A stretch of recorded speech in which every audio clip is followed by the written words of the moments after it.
হিজরি 557 সাল সুলতান নুরুদ্দিন জানকি রহমাতুল্লাহি আলাই স্বপ্নে দেখেন স্বয়ং বিশ্বনবী তার ঘরে উপস্থিত।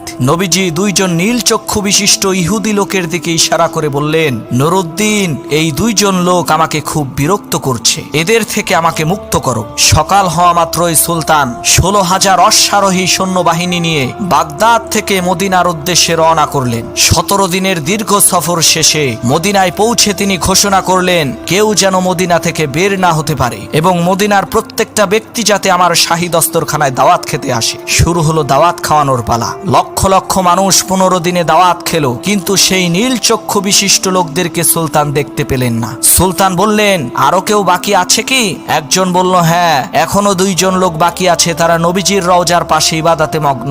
সুলতান তাদের নীল চোখ দেখে চিনে ফেললেন, এই 2 ব্যক্তি তারাই যারা 3 বছর যাবৎ নবীজির লাশ চুরি করার উদ্দেশ্যে সুড়ঙ্গ খনন করছে।